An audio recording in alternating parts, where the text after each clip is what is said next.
I'm going to call this meeting to order. If everyone will stand for the pledge of allegiance. Wait, I pledge allegiance to the flag of the United States of America and to the republic for which it stands, one nation under God, indivisible, with liberty and justice for all. Adopt the agenda.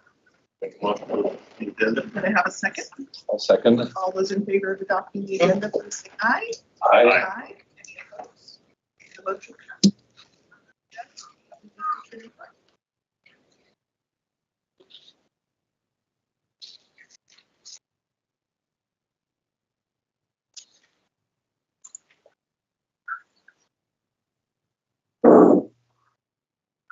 Okay, so I'd like to thank you for signing up to give public input.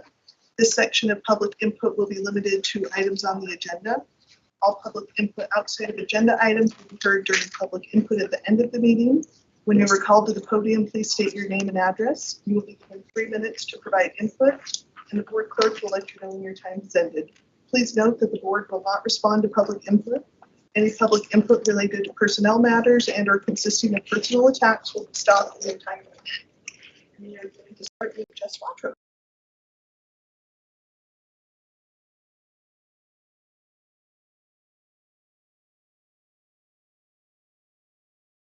Yes.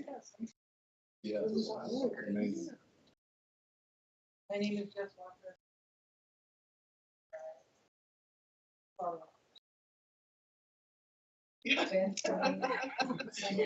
Okay. The IFEA is grateful to continue having its board report included on the business meeting agenda. Value the opportunity to share updates and ensure that educator perspectives remain part of the district conversation, as teacher voice is essential to supporting students, strengthening school communities, and guiding informed decision making. The IFEA would like to clarify that teachers did not have November 4th, election day, off. It was a staff development day. If there was no assumption that canceling school for December 2nd runoff election would result in a day off for teachers, we are disappointed that there wasn't a more robust discussion regarding the options surrounding the runoff election. We are concerned that the decision sent an inconsistent message regarding students. We are busy preparing for several important events over the next few months, beginning with our upcoming holiday party. We will be hosting a celebration at the Elks Lodge on December 11th from 5:30 to 7:30 p.m. this year for Bonneville Education Association. Joining us as we take a moment to relax and enjoy the merriment of the season. We are anticipating the 2 personal days donated by the superintendent to be made a major highlight of our Children's Fund raffle. The raffle will also feature a variety of amazing baskets created by each school, along with generous contributions from local businesses, including Toyota, which donated a car bucket with interior detailing, window tinting, and tickets to a sports Kings game. We are also preparing for Lobby Day on January 19th, when educators from across the state meet in Boise to discuss key issues facing public education with our legislators. Recognizing the importance of supporting educators as we address the challenges facing public education today, the district continues to allow 10 of our members to attend without using personal day. Lobby Day is open to any member. However, those not included on the list approved by the executive board will need to take a personal day to attend. IFEA and district leadership continue to meet twice monthly to discuss concerns and celebrations occurring around the district. We hope that we will once again be a more active part of the problem solving process. Thank you for your time. Happy holidays. I beat the 3 minutes. Yeah, look at me. I'm getting better. Okay, up next, we have student reports. And let's start with Compass, the budget.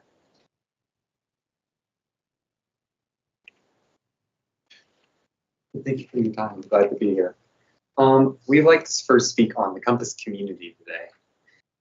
We would first like to speak on the facilitators specifically. We find that the facilitators are helpful and supportive through not just treating us like students, but as people. We find that most Compass students feel less like they're inferior, but more so like they're on a path, being guided by their facilitators. While in other schools, we feel like suffer from exclusive friend groups, we find that Compass students are going beyond this norm. We continue to find that every Compass student can interact positively with one another and that we are united as a school community. To support this positive culture and community of Compass, we are excited to be hosting the Polar Express Night to all Compass students. We're going to be gathering around, watching the Polar Express, drinking hot chocolate, and inviting the holidays. We'd also like to highlight some projects from our school, specifically one from the junior year class.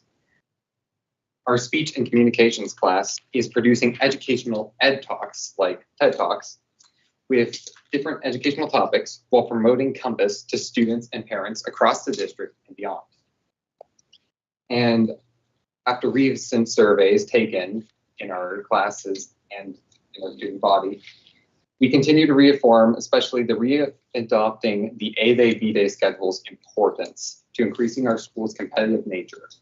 We found in the junior year class, which was the last class to experience the A-Day, B schedule, that they cited that 30% of them came to Compass because of the A-Day, B schedule as a main reason for their choice. We believe that this unique nature to Compass helps increase our competitive advantage throughout the state and the US as a whole. Thank you. Up next, we have Karen Goldman.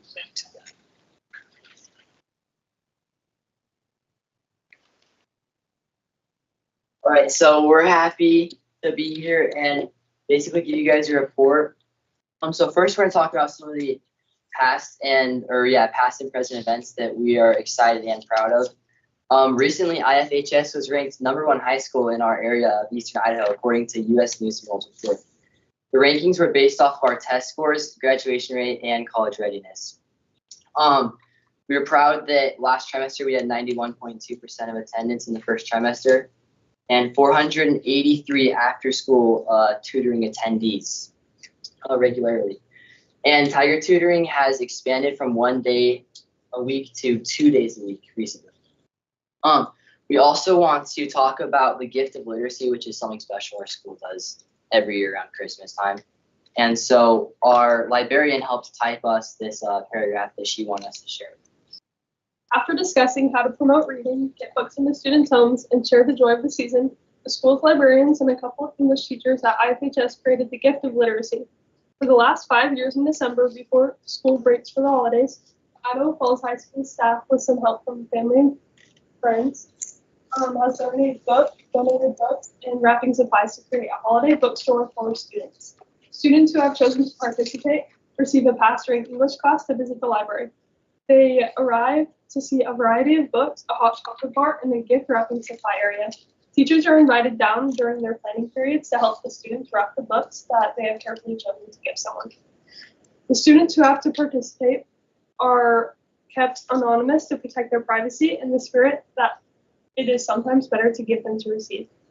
You will not find this event posted on social media or in the newsletter because the gift of literacy is about real-time connection and the joy that reading and giving a book can bring to Tiger Nation.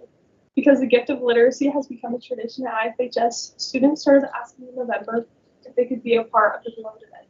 This year, 283 students have chosen to participate. So some other exciting Christmas events that we're excited about is the assembly, which is a really big, it's a big tradition for our school. And we do a lot of fundraising, which goes to a lot of the people who are not as fortunate in the area of Idaho Falls. And which also gift of literacy goes hand in hand with that. And the choir and band concert is a big deal, which I'm not, but we wanted to invite you guys next Monday. There's the big choir and band concert. It's going to be at the Civic Auditorium. They're making it really big this year and want us to next time. I'm not sure. 7 7? Is it 7? on the 15th, 7 p.m. at the Frontier Center. The choir is also singing on the Neil and Julie show Friday morning. I don't know if you guys do that, but they're going to promote their concert Monday, but they'll be on the radio Friday morning at, I think it's 8:30. That's great. I didn't know about that. Well, that's really all we have to report you guys on. Super excited about these events. And we're just happy about the overall spirit and everything that's changed with our school recently. So yeah. Thank you. Thank you. Have anyone from Emerson tonight?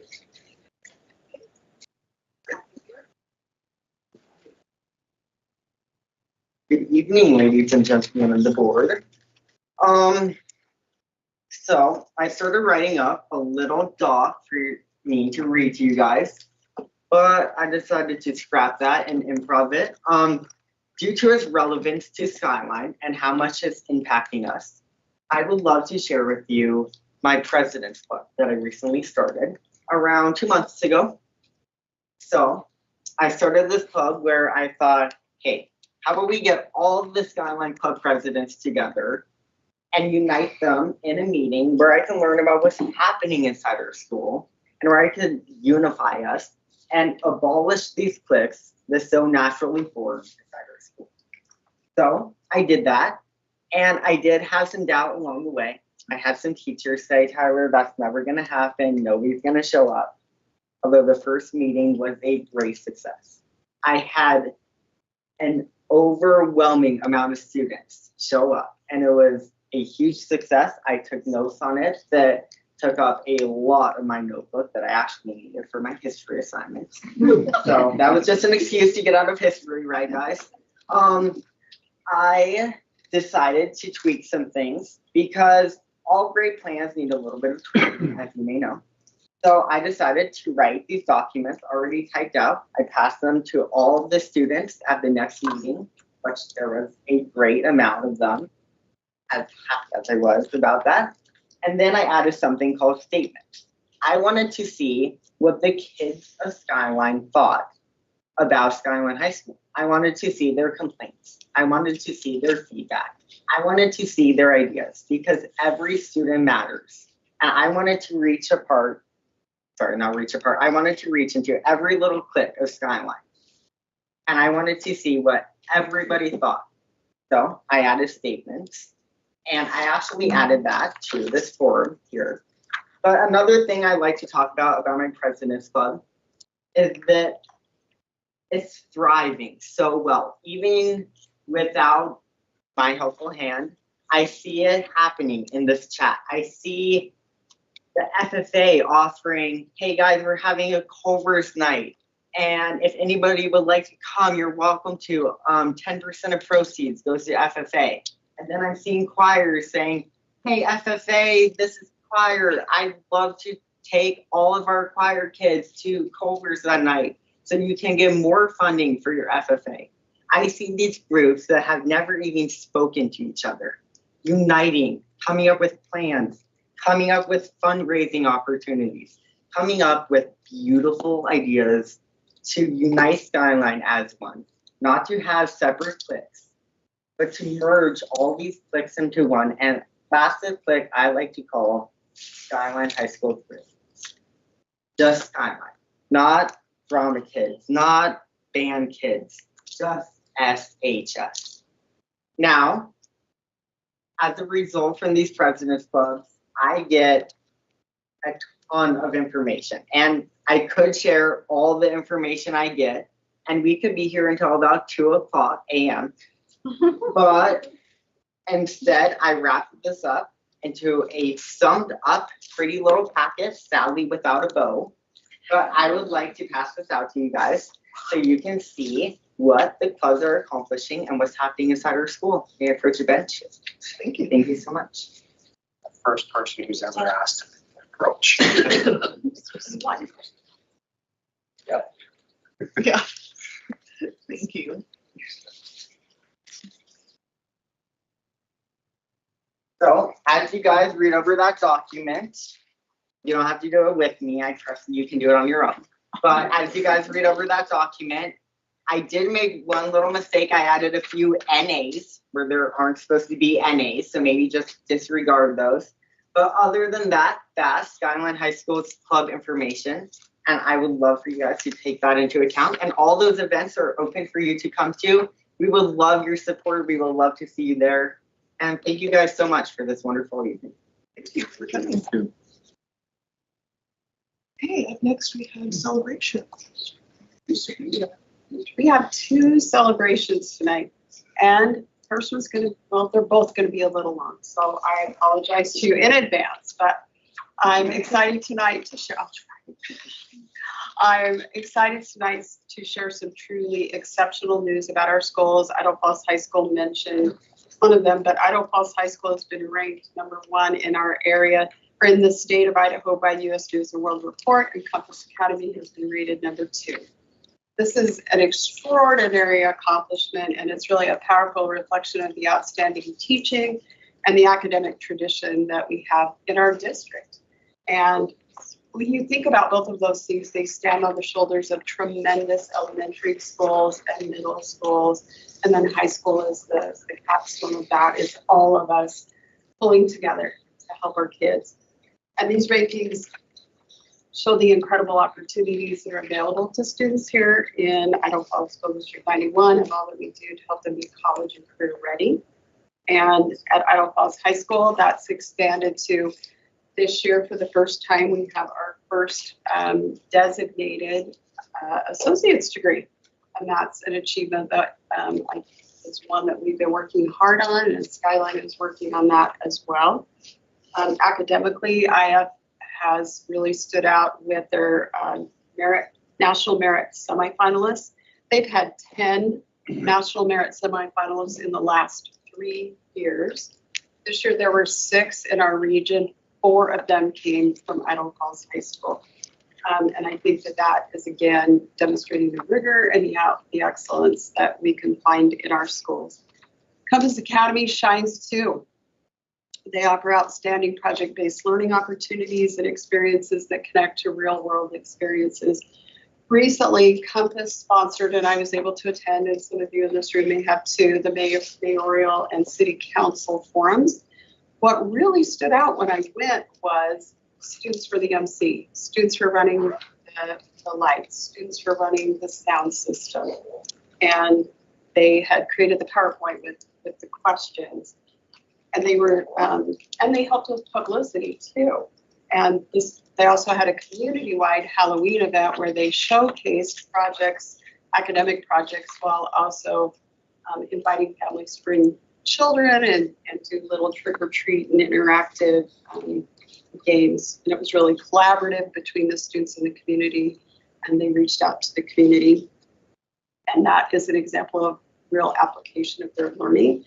Both Idaho Falls High School and Compass Academy offer very rigorous pathways that prepare students for careers, for college, and for life. And of course, we cannot celebrate either of these schools without the significant contributions of SEAM Tech, our career technical education programs that provide students with industry experience, certification opportunities, and dual credit as well, college credit, which helps them leave career ready or college ready, depending on what other path they pursue.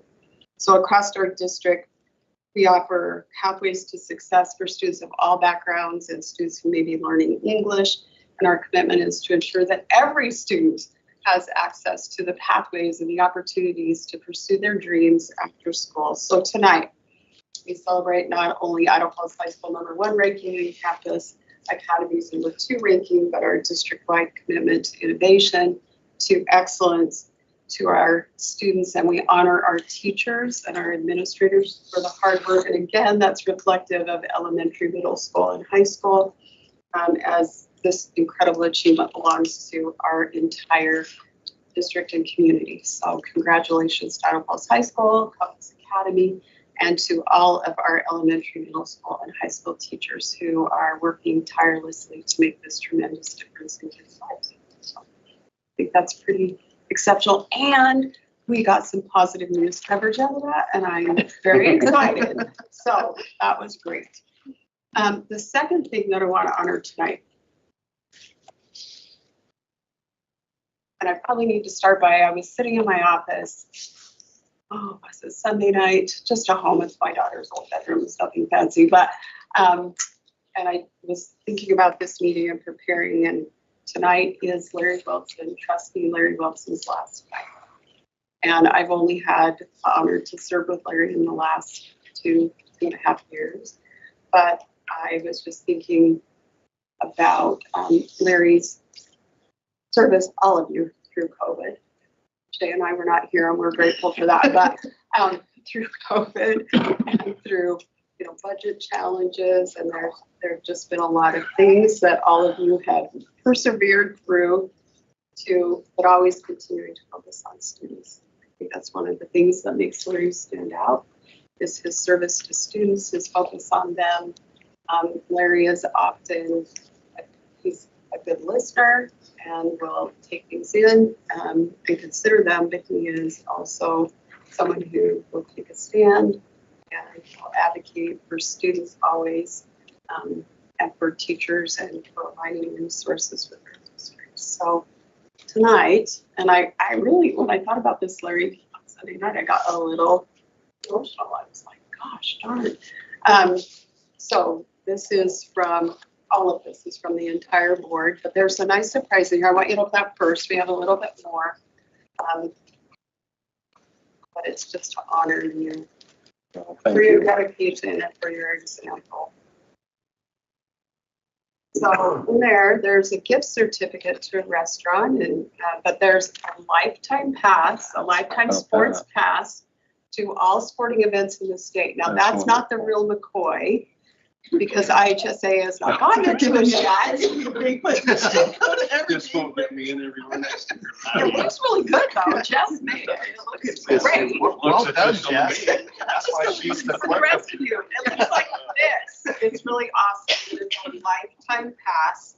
And I said to Larry in one of our meetings, if you could have anything, what would you want? He was like, I would love a lifetime pass. And I was like, okay, we can do that for you.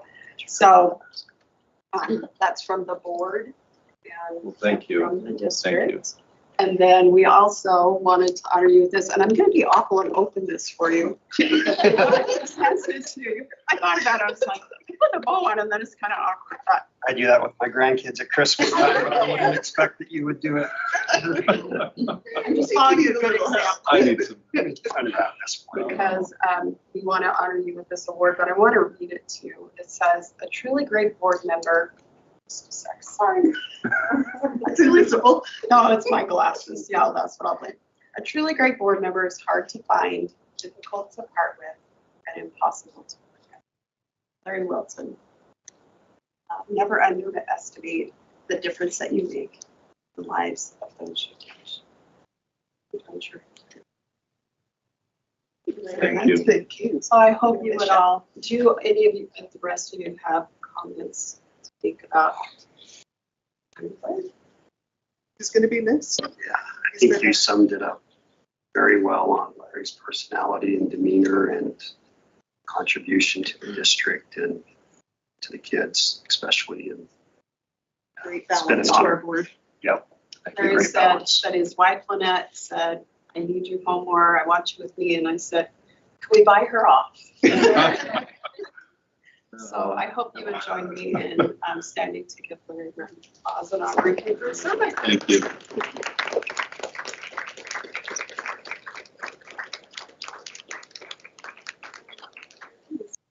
Come up and say, what's the prayer? You?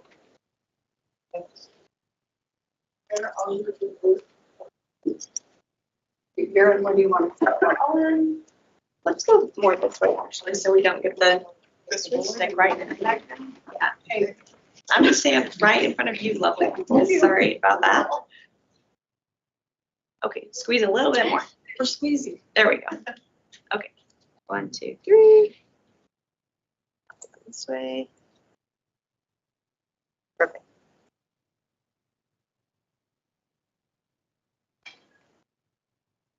Thank you again, Mary. We appreciate you. And just so you know, this magnet on the box is not very strong, so here is the sleeve. If you want another fake ticket that will get you into nothing, there you go. You can So try. you said. I'm gonna try it. Is sending it. Yes, They'll send it to Jess and we'll get it to you. I'll get it to you. So there's If you want the Swanky Christmas bow, you're welcome to have. I'm okay. Thanks. Yeah, Thank you. but you'll want to slip the sleeve around it, just so, because I don't want it to fall out. So, thank you again, and an honor. If any of our students more than two. And then we have everybody's Thank you. favorite and most riveting report of the night, finance, so it is. Oh, I superintendent. was like, I'm just moving on. I mean, okay. Tonight, I've asked Thomas Kennedy. All the school Sorry, I rules. looked down. I told you it's the glasses. So, Thomas Kennedy, I've asked Thomas to come tonight just to give you a little background knowledge. For a lot of years, the state, of Idaho has used iStation as the tool to assess student reading in kindergarten through third grade. And we've become pretty familiar with iStation. Last year, the state adopted a different and new assessment. It's Amira. Amira operates differently, really leans into AI. And you're going to start seeing some scores from Amira, and they're different. We're really not going to be able to compare Amira to iStation. So we're looking at our Amira scores as this is our starting point. This is the floor. But to help you get a better idea of what Amira is, as we start looking at those scores in the coming months, next month even, I asked Thomas to come and give you an overview of that assessment. Yeah, thank you. So as the district testing coordinator, I'm just going to share a little bit about the Amira assessment. So the next slide. So really, yeah, it's a transition to a new IRI in fall 2025, which was October this year. Typically, we would do the IRI in September, but because it was new, it got moved to October. We had our first administration using Amira Learning. This required significant shifts in assessment tasks, reporting, and data structure. So it was very new on a lot of different fronts for all of us. So it did require teachers, principals, district leaders to invest a lot of time and energy just to learn about it and make sure that we were prepared to support our students. So what is Amira? Well, it's a new literacy assessment for Idaho Reading Indicator for grades K through 3. So it's a requirement from the state for all of our students. It's used to help us identify students who may need additional literacy support. And it is AI powered, like Carla said. It is a reading assessment that listens to students read aloud and measures early reading skills. So it is different. Next slide. So I wanted to show you just how different it was, what it looks like. So this is an example of a task that a student might have in, say, second or third grade. And we'll just play about 30 seconds of this and so you can see what it looks like. Remember to read loud enough for me to hear. Let's get started. Ready, set, start. I live in a house at the end of street. Other kids always like to play in front of my house because not many cars drive near my house. That works well for me because So that's just a little taste. So as you could tell, that is a student's voice. That's not one of our students. That's one of the samples that the company gave us, just as an example to show teachers and for us to be more aware. But that's essentially what students do. They talk into the microphone on their Chromebooks, and they read the passage, and it analyzes what they say. And so we'll go to the next slide. So this is what it does. When students read into the microphone, it detects errors, hesitations, fluency. It measures skills like phonics, vocabulary, comprehension, and it generates individual student reading levels. Next. And so what I feel like you guys would need to know as a school board is that it is a tool to help evaluate and support reading. The data is protected, so Amira complies with student privacy laws such as FERPA, which is our educational rights for students. Student voice recordings and data are protected and only used for educational purposes. They're only within the servers that they have, and they've got some documentation to help support that understanding. And then the data from the fall, it'll be used. They'll continue to use the tiers, and I put those over there. So the one similarity between iStation and Amira is that there are still tiers where they've connected the results to percentiles. So tier 3 is still going to be that 1st to 20th percentile, tier 2, 21 to 40, and then tier 1, or what we usually consider kind of grade level, is that 41st to 99th percentile. We will get the official fall data. That'll be released in mid-January, so that'll be something that'll come up next month. And really, just like Carla said as well, that comparability between the old IRI and new isn't really there because they are different enough, even though they'll look similar. They are doing some linking studies with statisticians just to make sure and see where they're at. but the state does not recommend any kind of formal comparisons between this year and previous years. We're really going to focus on comparing the fall of this year to the spring of next year, or 2026. Next. That's all I've got. What questions do you have? Or So Amira is state-driven. It's coming from the state. it's a state IRI for all districts across the state. It takes the place of iStation, which was Right. also paid for and selected by By the the state. Do you know the reason for the change? Is it? They every 5 years they go up for just kind of review things, and iStation and Amira actually combined into this say new creature. It's a new product, and so that's where they're at right now. So initially they said, oh, we're staying with iStation, but because iStation and Amira combined, they that this is what we have at this point, and they just continue to provide information about how we can better understand the expectations for students. And correct me if I'm wrong, but one of the things that this company offers that iStation didn't was the bell-shaped curve is still there with all the percentiles, but there's also a criteria set for each grade level if they know these skills that they're ready to move on. That's an important distinction because the way the test was set previously, 60% of your students would be at grade level and 40% would not. That's how it's normed. So yeah, if you broke through that at all, you are breaking the norm. And so often you hear people say 40% of the students in Idaho cannot read at grade level. The test is designed so that 40% of the students in Idaho will not be designated as proficient.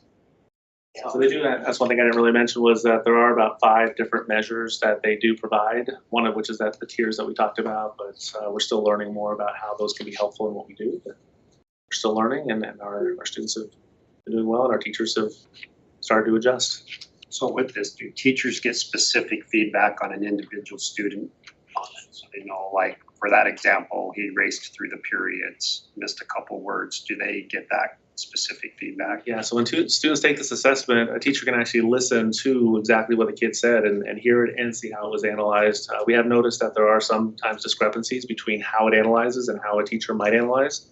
But in the non-benchmark months, teachers can actually adjust it. So if Amira didn't hear that they said something, but a teacher heard it, they can mark that it was heard.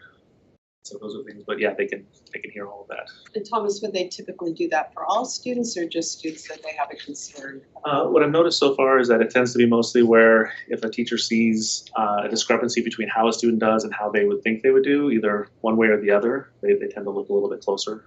Some, I think, do look at every single student, but most, from what I understand, is they're just looking at student by student. So does this mean next year when we're looking at data, we're not going to have anything apples to apples to compare it to, correct? We'll still share iStation so that you can see last year's iStation data, and then you'll get the floor for this year.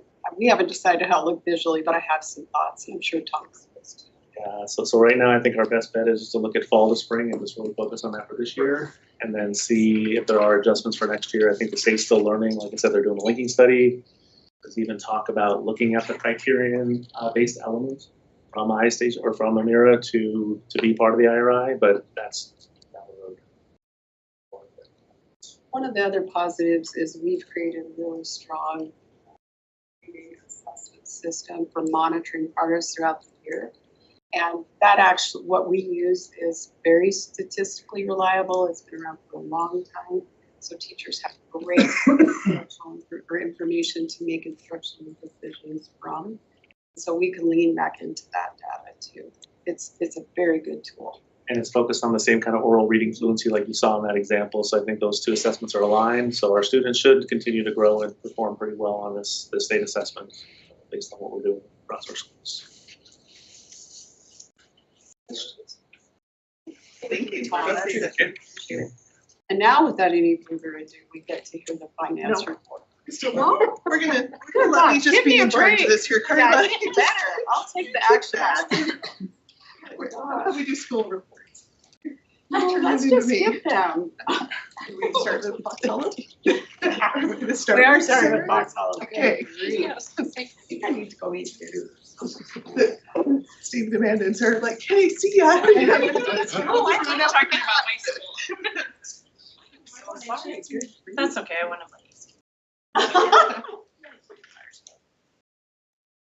So pulling up slides, my name is Sarah Cherry, co-principal of Foxhall Elementary. And so some of our celebrations, we were really excited. Along with Westside, we got the $3,000 grant for the from the Idaho Lottery, and that's a testament to both of our librarians because they're typically the ones that will write that grant. We also got another $1,800 this year from the Environmental Coalition for our kindergartners to be coding and doing robots. And a light table. Another celebration is we sometimes have trouble with kids that are, and I think this is why they do so well at Skyline, they are very, very competitive, but that doesn't always translate to appropriate recess behavior. So we teamed up with Skyline football players, and on Fridays before they go and watch their film, then they will come over and play with our 6th, 5th, 4th, and 3rd grade students. So demonstrate they need a little help, and then I will feed them, and then they go and watch their film. So they've been really, really great to help us with good sportsmanship out at recess time. We've done it probably 4 weeks.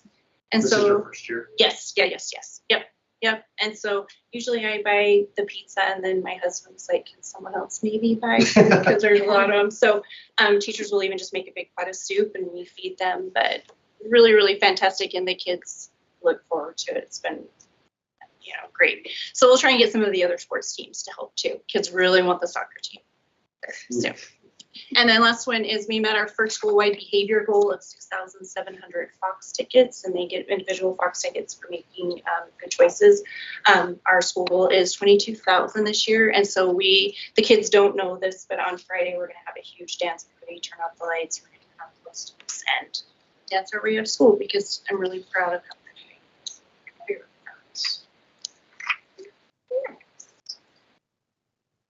All right, attendance. Attendance is holding pretty strong. It's not really much to comment.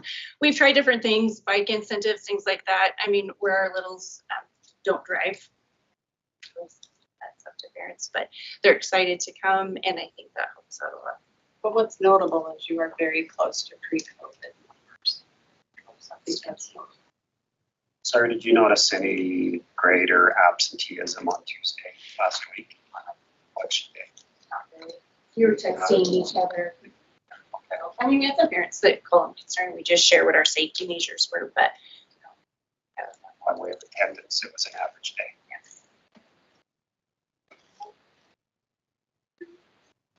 Yes. So this is our fall to spring last year for IRI, which we were just talking about.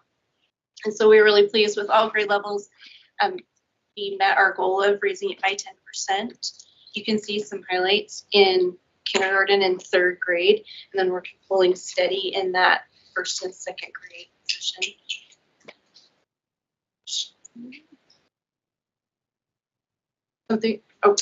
Something we're doing at our school too is all of the kindergarten through 3rd grade teachers are participating in the state SMART program, which is where those coaches come in and they're coaching what structural literacy looks like, how can you apply that.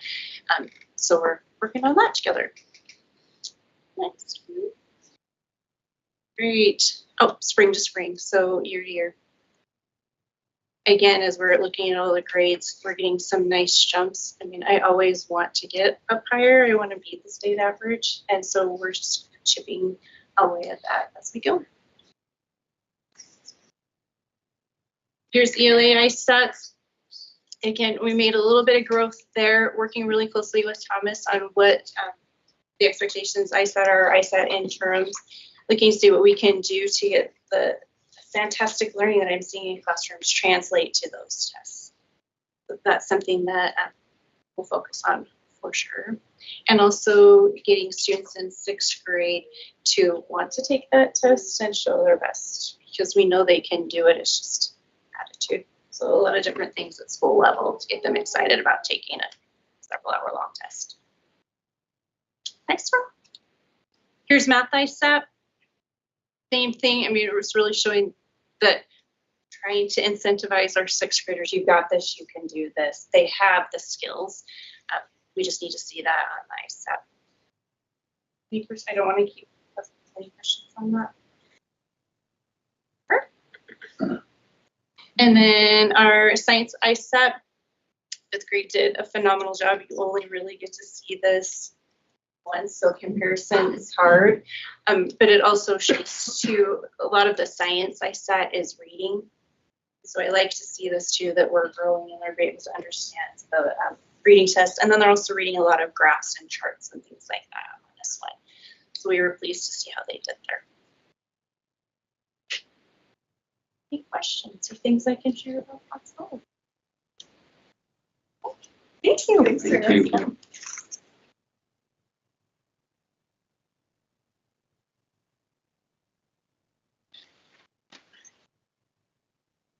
I feel very loved and I'm happy to be at Echo Boys. I felt loved since I was in kindergarten. I like all my teachers and I enjoy being at school. What's your name? I'm happy. I see. I'm Sydney Tyson. I really like learning. I like that there's a second floor at Echo Boys. I love how Miss Foxy calls us the fun makers. They're all very nice. I like them too. Thank you guys for coming in. They were so brave. That's awesome. Thank you. We should give them a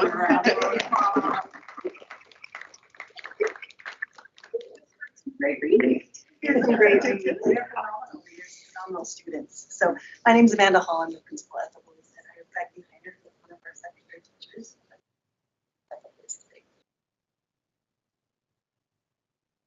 Amanda asked me to talk about the celebrations, and I got to tell you, those two kids back there are some of the best celebrations. I've had the pleasure of getting to be both of their second grade teachers, and they are phenomenal. There's a bunch of fun stuff up there. I think the big idea of this slide is really that at Ethel Boys, one of the celebrations is that we're really working hard on developing community amongst the kids, amongst the faculty and staff, amongst everybody. So here's some different examples of how that's happening.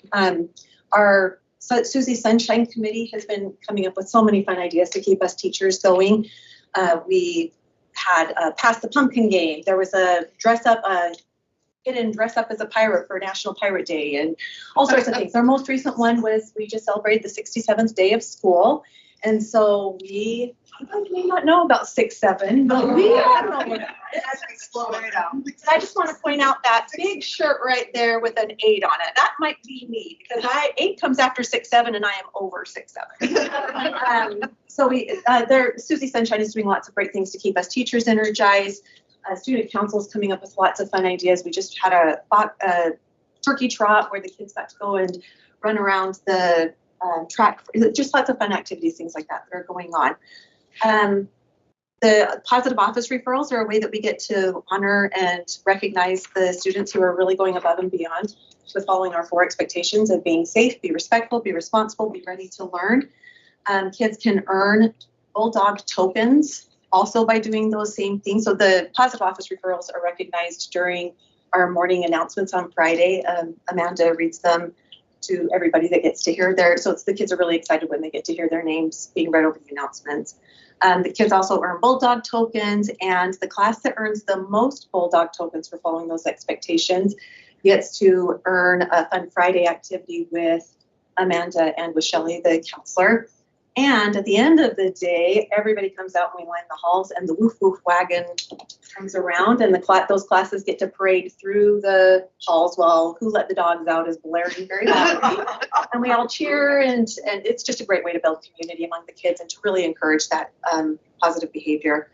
We're working hard on those ISAT tests, the IABs being implemented, and then this year we're also, we have Bulldog Circle that is happening in every single classroom every single day. We take 20 minutes to start off our day on the right foot. December, we're working on a hands-off challenge. We're encouraging kids to stop and think before they act and make good choices by keeping their hands to themselves. Part of that ISAT prep, that lower slide shows in the SMART project.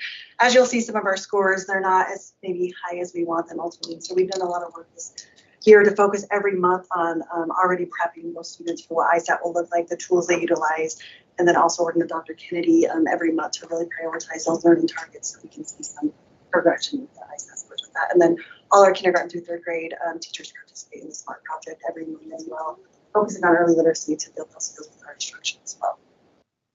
A lot of fun things happening. She didn't mention 6-7 day was a secret to students. They had no idea it was coming, and all the staff dressed up in 6-7 shirts and Or 8. And there was random things that happened through the day that was all 6-7 related, and it was phenomenal. It was fun. I stopped by just serendipitously and got to sit in Becky's room for a little bit and see Amanda working with us as well. Okay, the next slide. This is our attendance data, kind of just staying strong right there at that 94%. Always working on getting kids to school and doing their best, and so we're kind of seeing number of support for every month. This is our IRI from fall 24 to 25. You can see we had some grade levels with some good growth, and then our third grade had a little bit of a slip.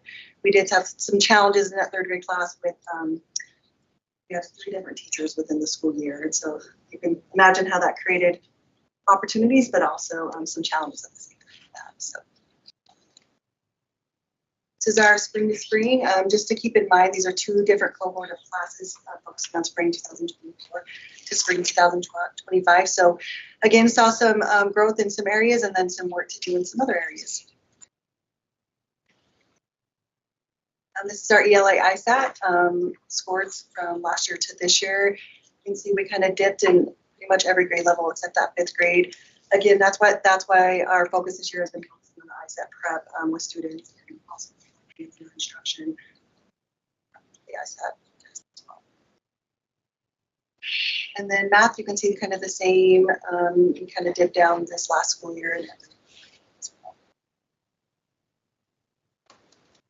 And then with our 5th grade science, we saw a good little jump this last year, which was exciting to see on the ISAT for as well. And then just some of our school-wide goals is just focusing on decreasing students who are not focusing on assessments and our instruction.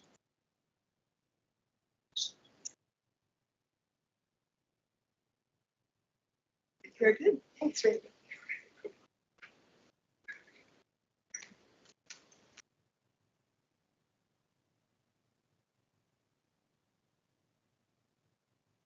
Trustees, Steve Andrew, and I'm the principal of Dorian Erickson, and I brought with me Jess Watrous.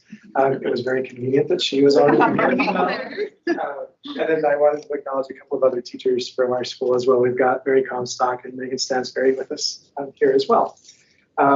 Well, we have a lot of things that we'd like to talk about with celebrations, and some of the highlights we put on here. First of all, we are really leaning heavily into this expression, teach with passion and manage with compassion. That's really what our theme for the year is, and we're doing our best to make that happen, meaning we're providing our students with good instruction, and we're doing so within a loving and supportive way. Some of the other things that we've got on here are some of the highlights from this year. I've put on a logo for the parent-teacher organization, the PTO, because we've got a revitalized PTO this year. We've got individuals who are working very, very hard.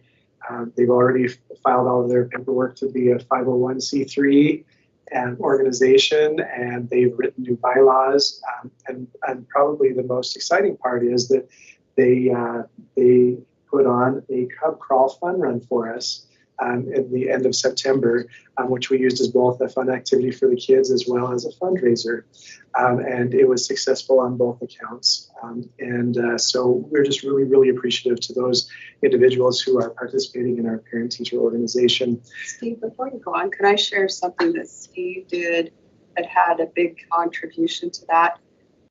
In last year, the PTO at Erickson, the president said that they felt kind of disconnected from the school. And so when Steve met with them when he was coming to Erickson, he sat down, talked to them, and said, you know, Longfellow does this really cool fundraiser. It's the Fun Run.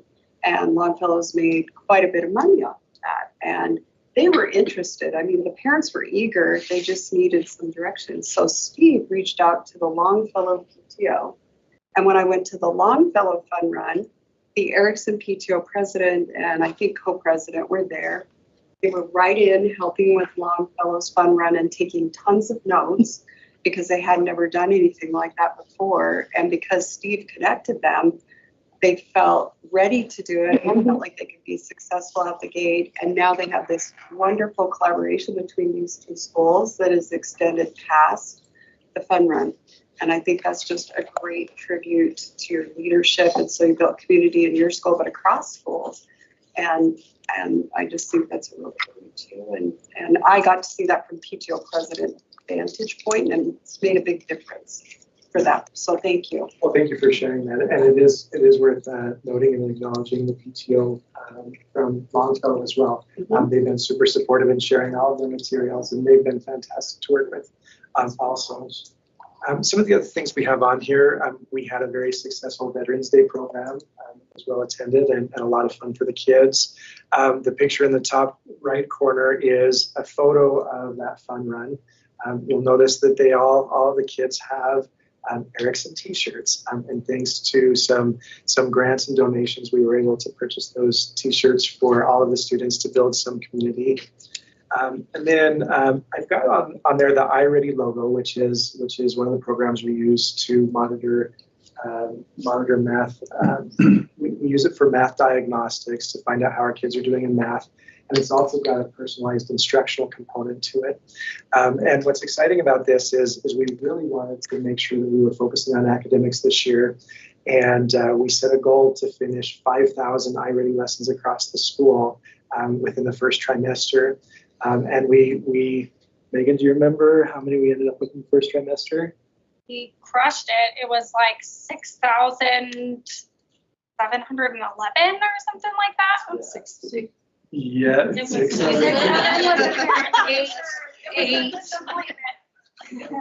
Yeah, it was fantastic. They went well above it. I think that it averaged over 15 lessons completed, not just completed, but also passed per student on average, which was fantastic. This morning I checked, and already we're up to 7,668 lessons completed school-wide so far this year. So we're really excited about that progress. And then the final thing I have on here, I put a picture of the school on there only so I could remember what I was wanting to say about this. We have done it's been a fun journey to really create Dora Erickson. Create isn't even the right word. We have had 10 new teachers, 2 new administrators, and 3 support staff who have come to Erickson this year.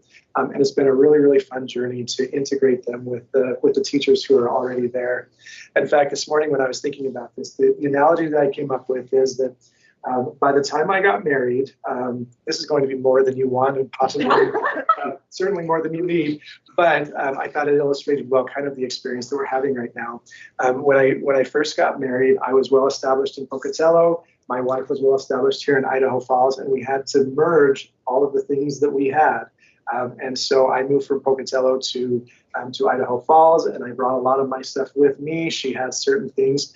And we got to go through a process of deciding what is the best of what each of us provides.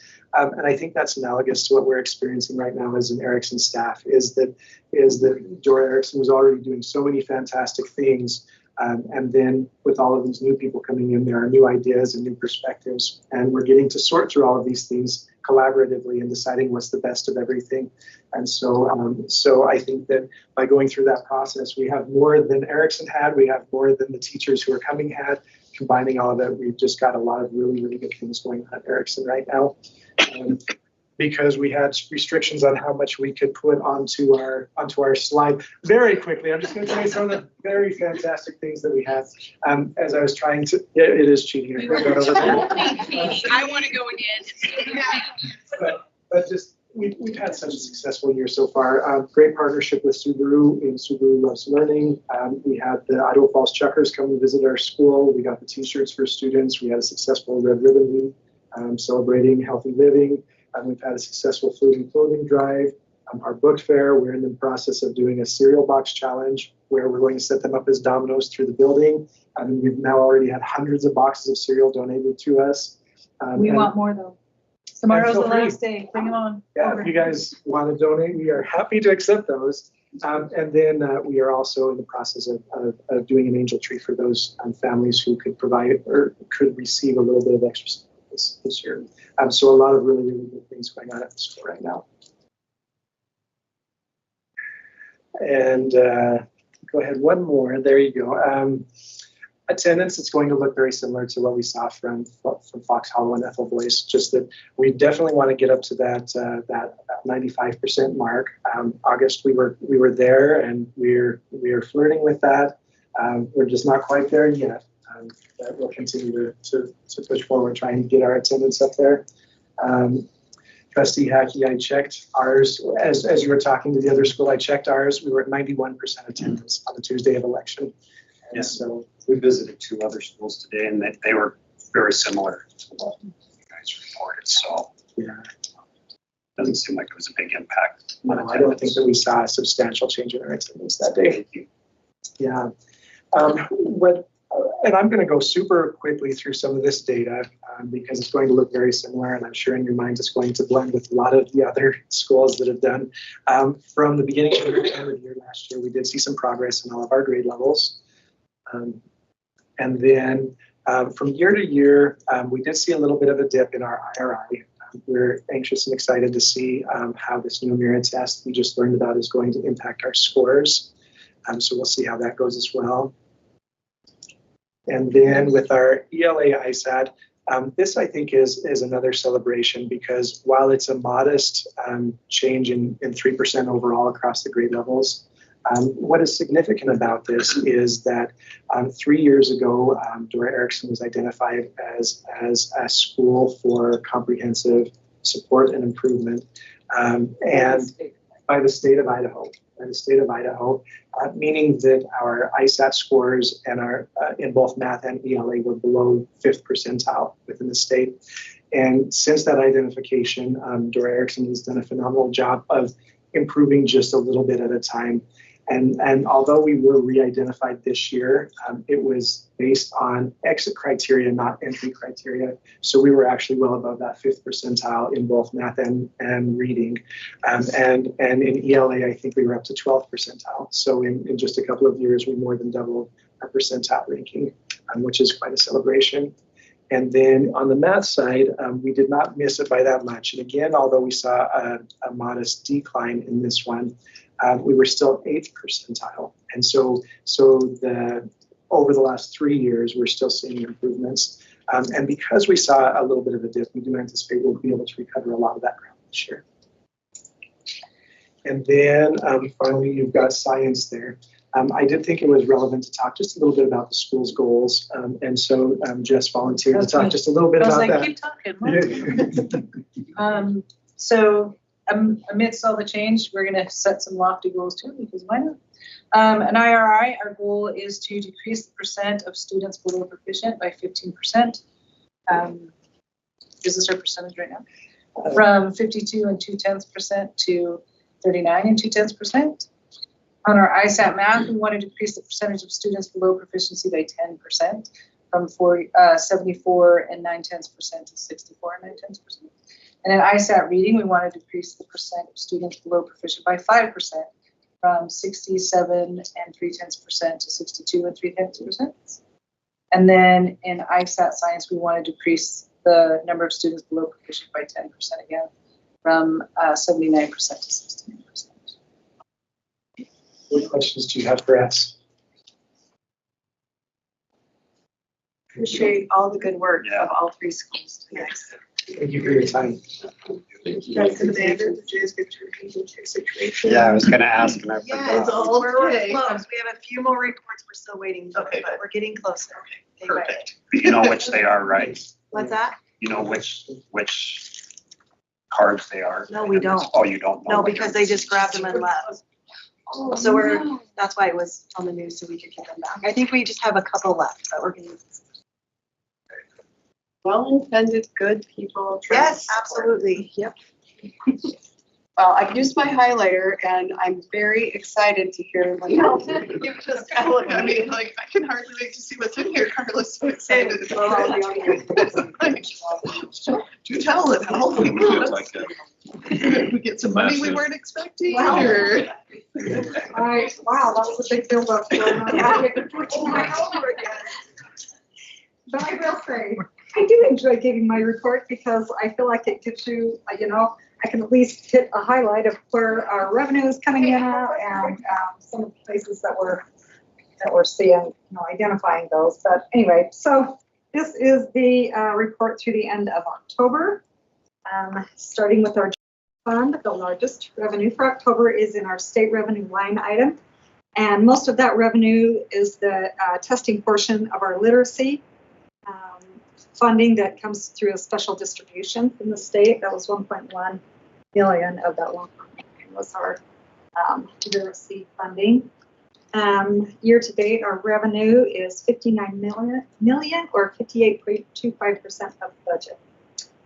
Down at our expenditures in October, we spent 7 million, the largest being salary and benefits, which is pretty typical.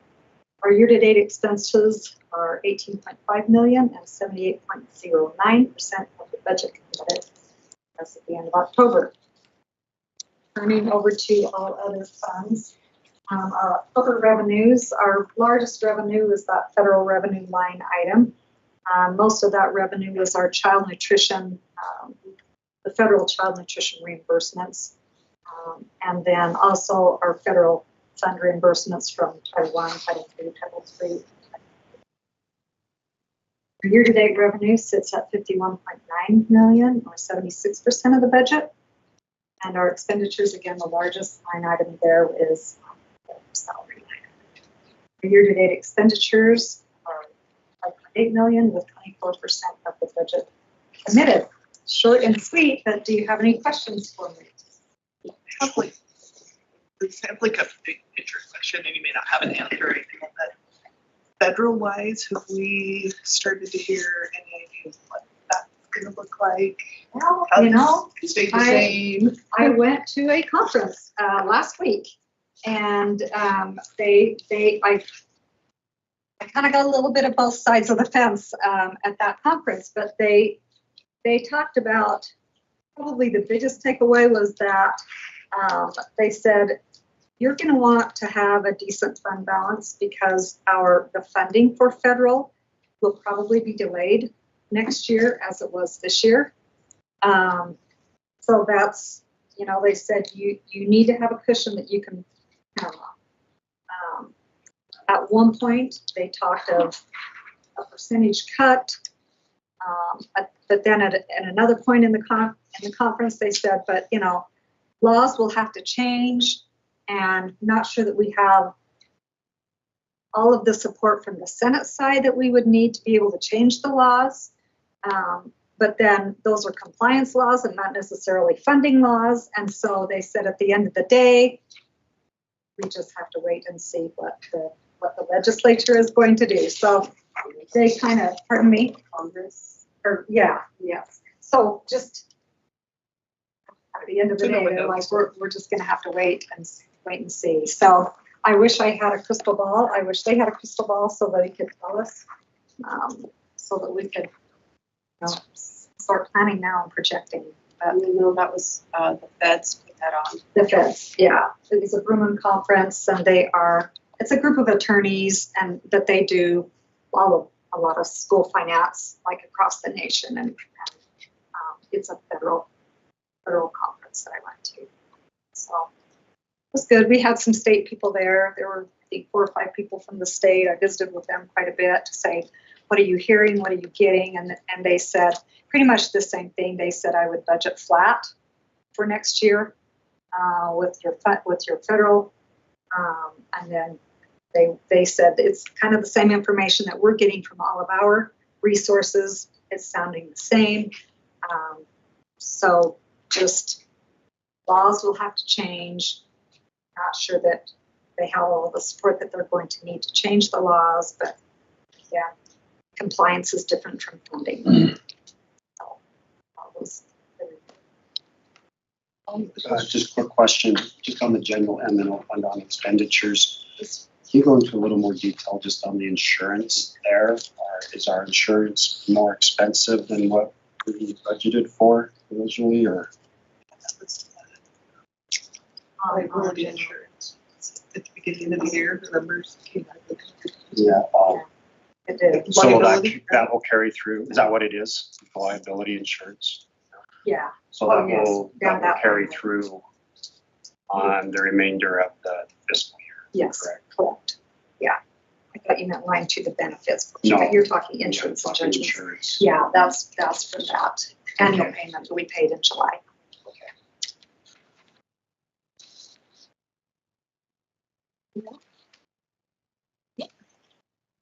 Thank you. To acknowledge that we received the IFA report in writing. Or, well, for the board policy under review, does anybody have any questions, comments on any of those policies, or just all those finance policies from last meeting? So finance policies that keep us in compliance with both state and federal requirements. Okay. No comment or questions? Then on to the consent agenda. Do we have any questions, comments? One question, Carla? Yeah.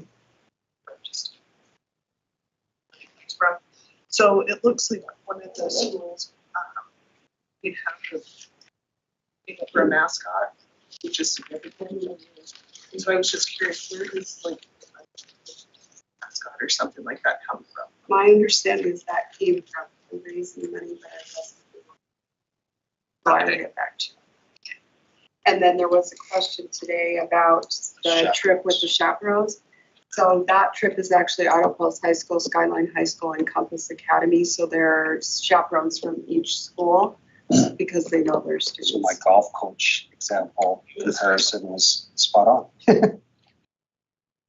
Was that the same thing? No, I just said, that everybody wants to be the coach or assistant golf coach so they can go and golf free, and If you're a golfer, maybe. if you're a But golfer, skiing, yeah. and skiing likewise.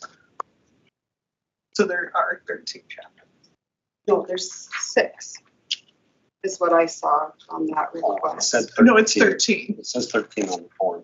Yeah, which I mean, I don't like, I'm gonna deny it because of it or whatever, but it was just. So this line here where it says the number of male chaperones 3, the number That 3. and that there were 15 female students, 30 male students for a total of 45 students. It's changed then, because yesterday it was. Because all 3 of us saw it. Okay. It was I 13. Yeah, yesterday it was 13, so it got Maybe- updated appropriately then, I maybe think. With the number of female students for chaperones or something. I mean, that's 15. Yeah. Oh, that one. And then I also talked to. Looks like it got updated. Yeah. I also talked to Skyline High School about the tennis request, and we have encouraged them to turn them in as early as possible, but that's something that we can hold them to. Yeah, I just thought of this after we met at the schools. I don't know, like if any of the numbers change, do they need to submit, or is it kind of an umbrella approval? And if they say 3 chaperones and it ends up being 2 or 4, do they need It was to the tennis resubmit? one, not the skiing one that has 13. That's what we were confused with. Sorry to interrupt you. But either way, that's I think right, it's a that's typo. I'll circle back and I'll report back to you on the mascot and the. Okay, yeah. No, I just on the tennis one. Yeah, but how is, just like we were talking today, appreciate the early submission, but then the thought I have is the numbers change, do they need to resubmit, or? Would you like them to resubmit or would you No, I like don't an know. I think it update? depends on the numbers, because we've emphasized, the chaperones and gender and making sure that we're covered there, and there's. I think as long as it kind of falls in the parameters, Yeah, I don't need to see it again. within the just policy, if it's still within policy, Okay. probably good, and then if it gets starting to get taken advantage of, we can evaluate. What do you think, Shay? You look like you had a different idea. Well, no, I agree. I actually kind of wonder if we could let superintendent review those instead of all of us. I think it's some board policy that the only ones that we, like, she probably reviews other ones that are, if it's mileage or out of state, I know those two over. Somewhere overnight. I don't think overnight. Yes, it is. That is in there, 300 miles or overnight. Okay, or over the border, right? It just says 300 miles or overnight. I think, I just looked at it this week. Okay. But I do want to mention that I have debate is traveling in 2 days. So they would learn from the tennis team? They would have already have scheduled everything. So why is it coming to us 2 days before? Because that's the tricky part is if it comes to in October, then you're 6 weeks out. It's in December because of the timing of the meeting, and they're 2 days out. So that's the tricky part. So I'd rather see it all up front, beginning of the year for sure. And I can tell you, even if we went by season, which is what we've been encouraging them to do, like with SRO requests, our ADs would be fine with that. We did all of the fall season, all of the winter season, spring. So I can work with them on that. I told them to keep turning them in early, and we told them if you don't want to see them. I think as long as there's no changes, you know, I really don't think we have 4 kids or less chaperones, you know, situation. Yeah, I think with that just common as long as it's within guidelines, so there's at least 2 chaperones and all of that, as long as those things don't change, 2 or more. Okay, do I have a motion regarding the consent agenda? Make a motion to approve. Do I have a second? I'll second. All those in favor of approving the consent agenda, please say aye. Aye. Any opposed? Motion passes. For action items, superintendent. I'm going to try to make sure that I can read. Tonight, we bring to you for your consideration of second and final reading of board policy 4105. This is public input in our meetings, in your board meetings. And today we've been reaching out to legal counsel over the last week. Both Shay and Hillary attended a workshop at the ISBA conference where they clarified that the code, there were changes to the code this year that if you live within the boundaries of the school district, you can address agenda items. But if you live outside of the boundaries, you cannot. But if the open public input that we have at the end of our meetings is open to anyone. So I went back to the statute, and when I spoke to our attorney, he said, it really seems the language is conflicting. And I said, yes, that's why I reached out to legal counsel, is because when you read the statute language, it's kind of hard to follow. But he said that was accurate. And so we wrote some language for you to consider. And this did come at the request of Hillary and Shay bringing it forward, and I appreciate that. And then if you like this language, and I've already had this reviewed by our attorney, then I could show you what it would look like in the policy. And it's updated policy. Oh, okay. And I have a printed version for you as well. So this is what it would look like. There are a couple of other changes that Shay caught for us too, just noting that the board chair. I'll let you see that. Sometimes it's easier to see it on paper. Maybe that's. So that's a proposed change to the language.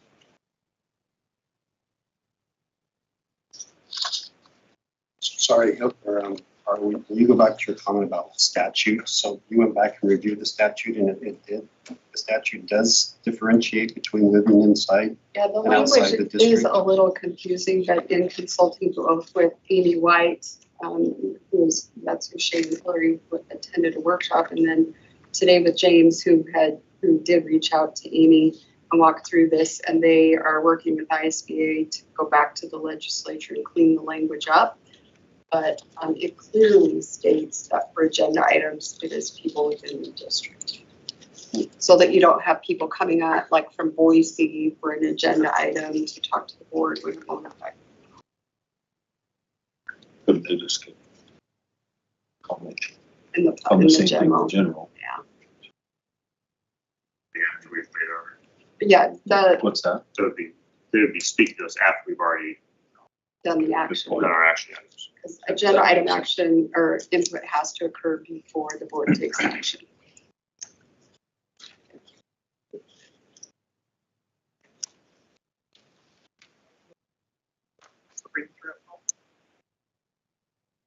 Yeah, this is intertwined in this. The red Yeah. on the back. It's Does the the same as state- what I handed out. Does the state statute just people reside? And did we add We added. employees? Okay, good. Because I think that was one of our work session discussions. Yeah. and we were- make sure people have the opportunity. Statute only addresses people who live within the boundaries, but you can extend that. And we have a fair number of employees that live in Rigby, right?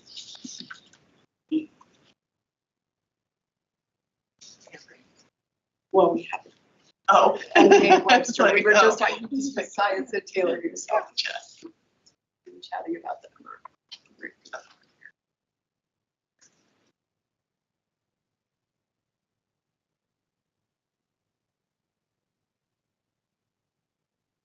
Have a motion regarding the second and final reading of board policies of the.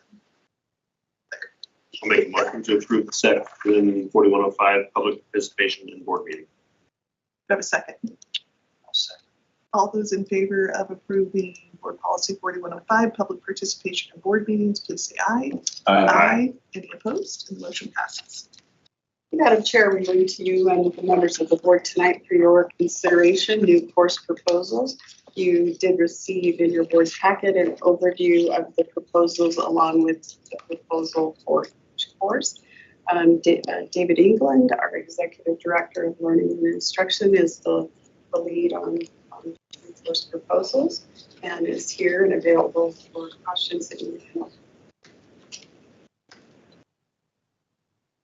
And these will not be offered until next school year. Questions?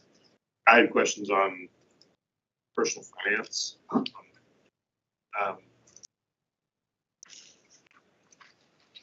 Is everybody required to take personal finance, or is this elective? These are electives. Yeah. But to your question, it is a state graduation requirement that students to participate in personal finance. That was legislatively put in place in 2023, as I think it's part of House Bill 92. And the way, there were really two options to meet the requirement. The first option was to add the personal finance to the econ class, which is already a graduation requirement. The second option was to require an additional course in addition to econ. And as a district, we opted to include personal finance in the econ course. And so this last year, when we had our social studies adoption, economics was one of the texts that we adopted. And so those teachers were very diligent in making sure that they included personal finance resources. So it is a unit of study, and the students do meet the state requirements associated with that through the McGraw-Hill and the content and the materials that the teachers are using in economics. Sorry, I think I still had a question from our discussion earlier. And then my other, I guess, question was on the title for the AP course. It's business with personal finance. Yeah, that was just the submission from the Compass teacher. It really is when that is the course that, it's a new course with College Board. And the teacher who's a CTE teacher was interested in picking up, and that is the title that College Board is recommending. My concern with having business in there, and maybe it's more of a business course than a finance course. Yep. Yep. So I think we'd get more students to take it if it was finance course. Yeah. You'll go. Okay. It's on you. Couple questions. Is there a cost to having too many electives? Is there a cost to the district? You know, that's a great question. And really, I think that it comes back to the processes that occur in the spring. We have a finite amount of FTEs that are allocated to each school. And so we have to go through a course request process. Basically what that is that students will request courses. And if we have electives that don't have enough students that are interested, they don't run them. So, well, that was going to be my follow-up question. What roughly is that number? If there's 5 kids in the class, do you run the classes? I don't think there is a district standard, but that's significantly way too low. Actually, Linnell and Kelly and I are working on that right now. And we're using some information that Linnell got at a workshop that has a formula that you apply. But I don't think we're going to see courses even have 10 students in them, because looking at rearranging the schedule so that there are more students there. Or if we need to offer it to help students graduate because it was in their catalog, we'll do that. But then we'll make those adjustments. We're being more strategic as we work on that, though, so that we're looking at demand for courses, staffing, and schedules. All about balancing need. We do have some AP courses, DC courses that, we start getting into Physics 3 that don't have a lot of students that attend, but they are good offerings for students in terms of college preparations. The hard part is funding wise, I get it's a good opportunity, but I think at that point we have to be looking at CTEC or other options that we can use our state funding for. We don't have the resources at this point, and that's only going to be worse next year. Yeah, so I've been in Josh Dole's office. He's got it up in his office year round. He's got a huge, he's got a whiteboard that's, and then it's horizontal or vertical. And I think every single course that's taught in the school, it's kind of how he creates his catalog for the coming school year. So when you have, is it still there?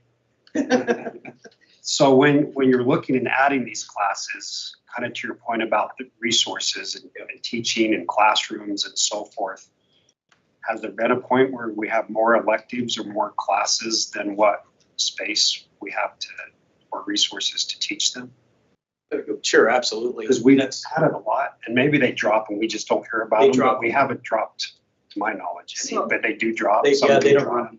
Yep. So Paul, one of the things that we're putting in place this year is that I am going to meet with principals and a counselor to just go through that again, using the metrics that we'll be using at the district.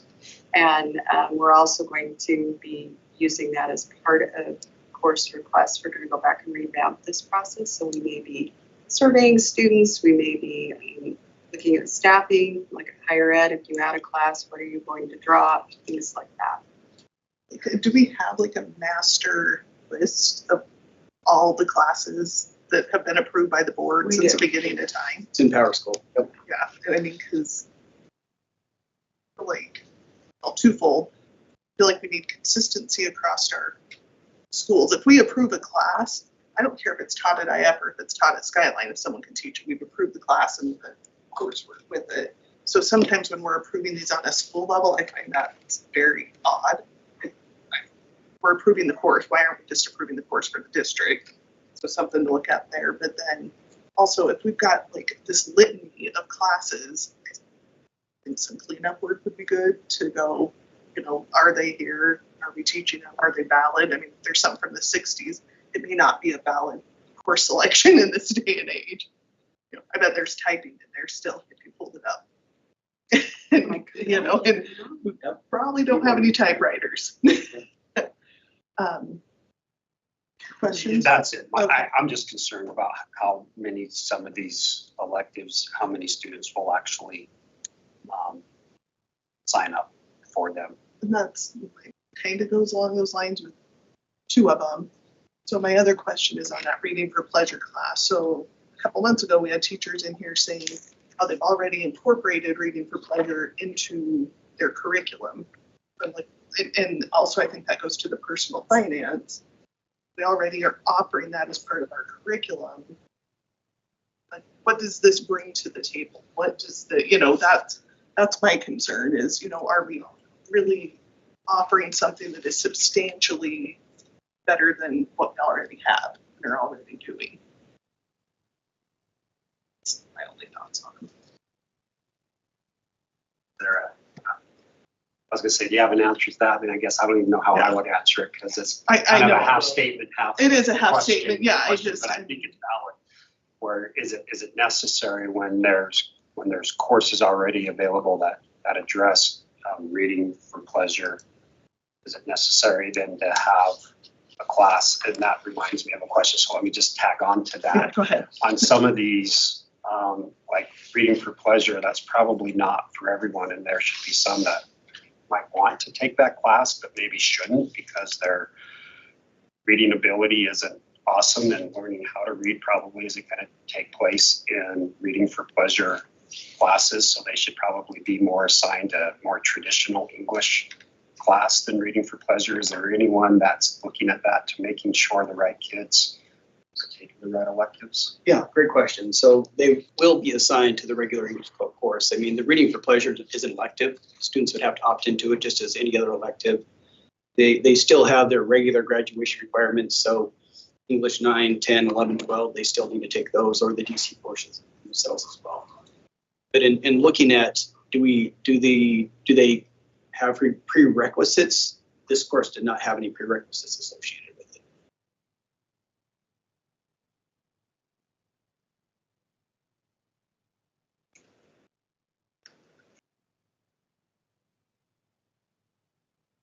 To that time frame, are we using that teacher to the best of their ability in that course? That's a great question, and that has really been at the discretion of the principal at determining the load that the teacher has, the FTEs that are available, and what is needed in terms of meeting core requirements, really. So look, that course individually, you're looking at your English department, and they would be needing to see the number of FTEs, the number of courses that they need 9 through 12. Do they have room within their schedule to even offer? So, yeah. And that would be up to the principal as part of master schedule building. Along those lines is, this is hard on reading for pleasure, but if you're showing up and reading, I'm not seeing direct instruction. I'm not seeing that the teacher's going to be doing this, that I'm showing up and reading and whatever, like based on our funding and resources is, is it a teaching course or is it a study hall equivalent? Sorry. Yeah.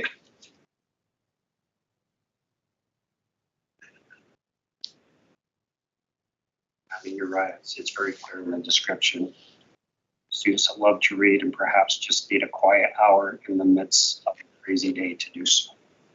And I'm not adverse to them having a quiet time to do so, but I don't know if that's worth credit, and I don't know if it's worth our limited resource on good teachers just supervising.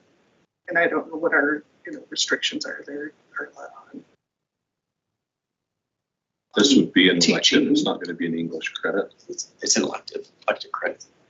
So the student has the time.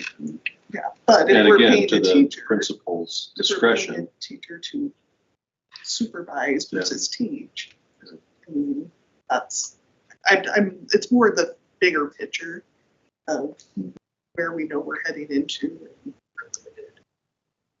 So on the flip side teaching. of it, argue the other side of it, I'd rather have a kid reading a book for an hour any day. I know we all Yeah, want than to sit in sit the on parking the lot. parking lot on their phone or Exactly. you know, whatever else, so. Yeah, I mean, like, I would love the class. It's great. So kind of to your point though, for me, it's just an issue of resources. That's why I was seeing if the department chair. It's really up to them. I don't see it. And so maybe the question is for you, Carla, is it, I mean, it's no skin off our back if we approve these.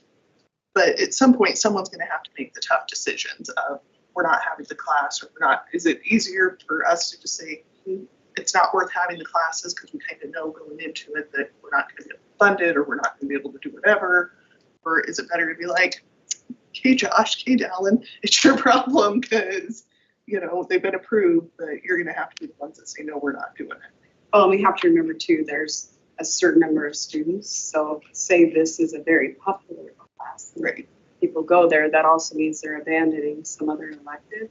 And so I'm not giving that as a pro or a con, but you've only It's got a just certain number of facts. people. Yeah, Right. there's only so many slots on the board. So the reading class may fly where another class may end up having low enrollment, and we are able to move forward with that. That's why I think some review of personnel, student desire for courses, things like that, as part of this process would be helpful information next year moving forward. Probably an earlier submission date, so we have time to work with schools more. If we have questions about the courses. This is earlier, from what we have. Yeah. So, but I agree It with is you, correct. Carla. I'm just saying from previous ones, this is better than, See, I we're think they were going on It is next like, week. it's great to have them, yeah, because they're happen to do schedules. Yeah. Okay, do I have, any more questions on those? Do I have a motion regarding the new course proposals? I'll make a motion to approve the new course proposals for 2026, 2027. Do I have a second? I'll second. All those in favor of approving the new course proposals for 2026, 2027, please say aye. Aye. Opposed, the motion passes. Just one follow-up question on that, since it's specific to 2026, 2027. Is it that specific that they're only good for this coming year, or is it these electives are now approved and be the following year also? Yeah, okay. They're approved for time memorial. Okay, so No, Madam Chair, I bring to the board tonight declaration of elected trustees on 1 and 2. Mrs. Christine Nicholson was elected in Zone 1 and Mr. Paul Hackey in Zone 2. So we bring that forward for a declaration from the board. do I have a motion? I'll make a motion. The board declares Mrs. Christine Nicholson as the elected trustee in Zone 1 and Mr. Paul Hackey as the elected trustee. This is your in last Zone chance, 2. folks. Further move that the clerk provide the candidates a certificate of election in the January reorganization meeting. Do I have a second? I'll second.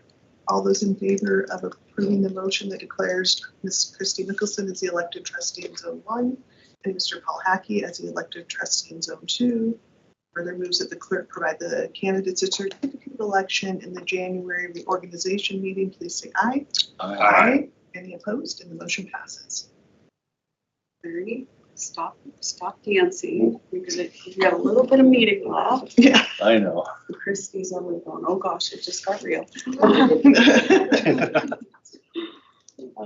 Madam Chair, referring to you, legal counsel at the request of the board.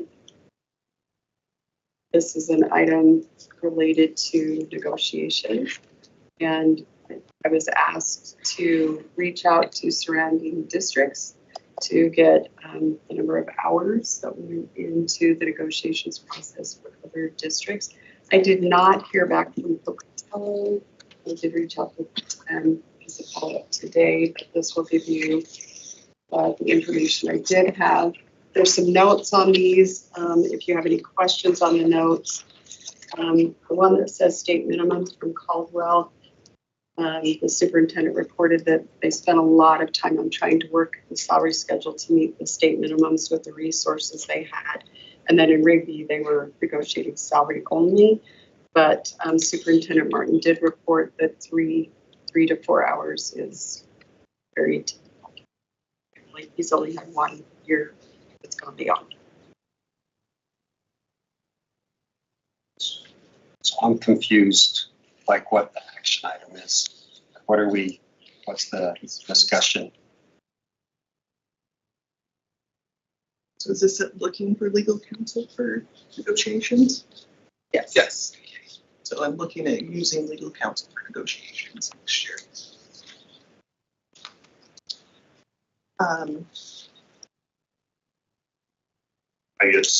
I think that's a bigger discussion personally. Oh, I think it's more than this. I mean, but I think Yeah. it's I think we need to decide what we're doing, so it's just not a up and down and back and forth. Oh, I guess my first question would be, is there anyone in the district that wants to be on our negotiations team? I mean, that would, because last year, I don't believe we had anyone that really wanted to be on the negotiations team. I still have a couple of principals left to ask, but out of the ones that I've talked to, there was one. Kelly told me he would do it. Did he? Yeah, I was like. I just seen if he was here or not, so I had to look up first. I mean, to me, I think it's, I don't think we have a lot of options. And then I think it's, setting the efficiency there. And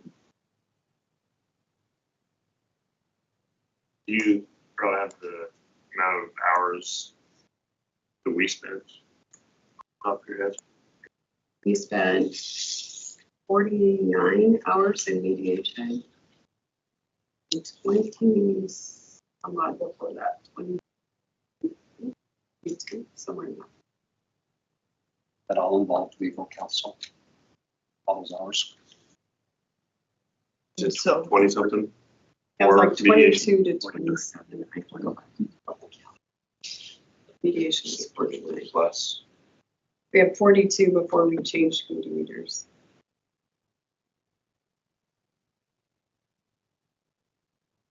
It's 49 after, sorry, 7 hours. So Brinkton's at 3 hours, Madison's at 4, Blackfoot's 5, Bonneville's at 15, Boise's at 30, those are 20. What is this next to Rigby stuff? All that, you answered that one. State minimums for Caldwell. What is that? No. What the superintendent said was there's state minimum requirements for salary at the first rung. And then when you get down to P1 and AP, the advanced professional, there's state minimum salary requirements. And in her district, she just said they really struggled to be able to meet the minimums and fund the salary schedule. They've had some significant losses of students. So she said that was what took the most time, was trying to figure out the salary schedule. There were about 10 to 12 hours, and then the rest of that time was salary.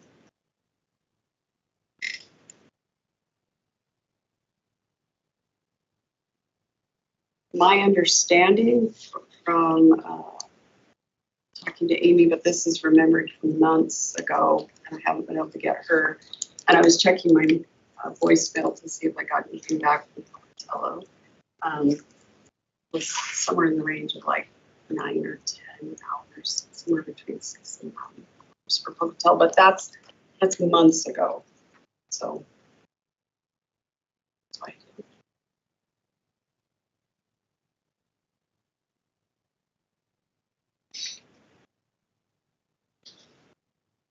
Yeah, I mean, my biggest concern is I don't know that we have any other options.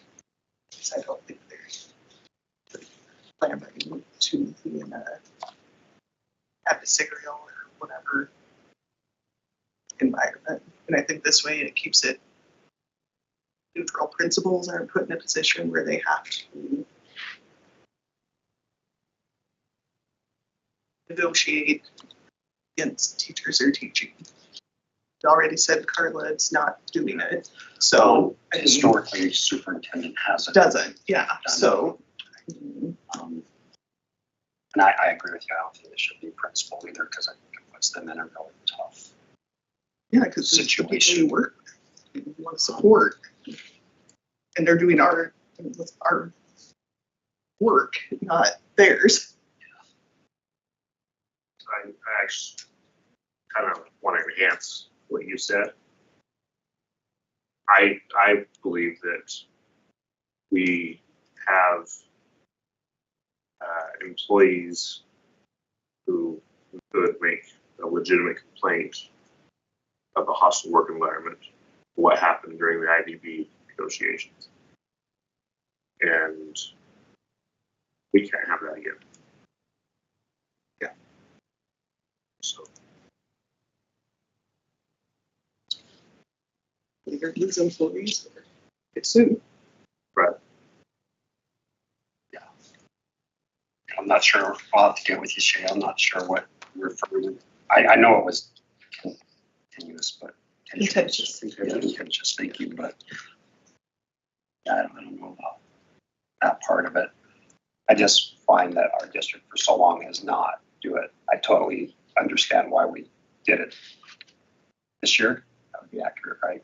For this school's contract, for this current contract. Call it that way. I can understand. For it, I was hoping.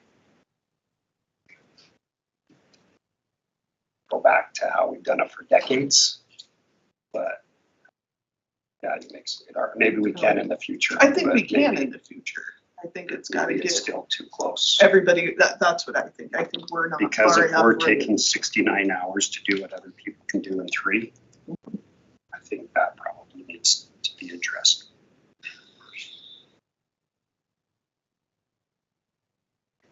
After some success there, it can make it maybe be revisited. So that's, we set some sort of parameters. I don't know. Start out.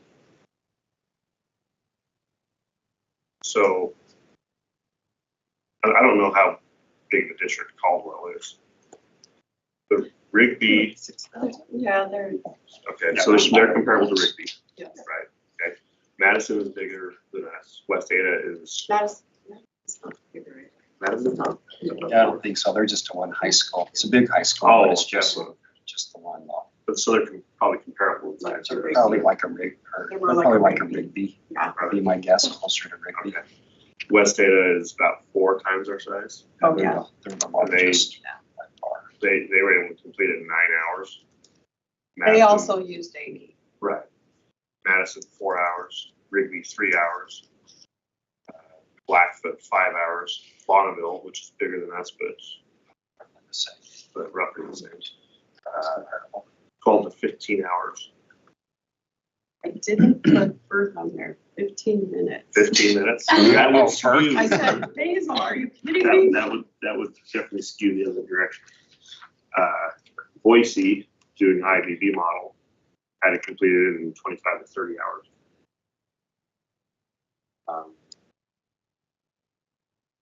I think it's important to set expectations early. Is that something we're doing tonight? Or I think the earlier expectations are set, the better. Personally, my approach would be to authorize, say, 2 days, 16 hours of an attorney to represent us. And if it isn't completed within that time frame, we go straight to mediation. I think, correct me if I'm wrong, Carly, you would know. I know there's a bad word, not like bad faith bargaining. bargaining. Yeah, bad faith bargaining, or is it impasse? Like when someone says we're at an impasse, that an automatic, like impasse is a bad word, I think. Not a bad word, but like when someone says impasse, it's like everything stops. And it has, I don't know, I just remember for this contract, people would ask me, and I'd be like, well, yeah, we're at an impasse. And people would people more involved in the process, like, oh, you can't say it's at an impasse, because I guess it has maybe more legal meaning than what I use it as. Is that Yeah, it does have correct? more legal meaning. Our contract provides that either party after, and it's pretty vague as far as amendment time, but pretty much after giving it a go, can call for mediation. And so that's what we go. Okay, and the reason I bring it up is just to Shay's point, is it possible to do that, or do you have to go to a certain point before you can say, we need to go to mediation, or can it just be, look, we want this cleared up in 16 hours, and if If not, not, it's coming back to the board. I mean, yeah, is that legally? I can talk to legal counsel about that. Because one way, Shay, just as I'm thinking through it too, I don't know if we like put a limit on the contract by way of legal, but internally we say this just so we don't have to come back and readdress this. Because if we do go to mediation, it's still going to require a lawyer, but now we're going to have to revisit the approval because we only gave them 16 hours, so we need to extend the 16 hours even though it's going into mediation. So instead of putting it on the limit on the legal hours, it's more of a, we agree we're going to use a lawyer, but internally, this is how we want to see negotiations go this year. And to your point, whatever that number is, I would say less than 16 personally, whatever the number the board agrees to. We then just to mediation at that point. Does that make sense? Did I articulate that? Yeah. Instead of it necessarily being a motion, it's more of a, we're kind of under the consensus that at that point. Right. So we don't have to revisit this. Why don't you share that, but let me say really quick.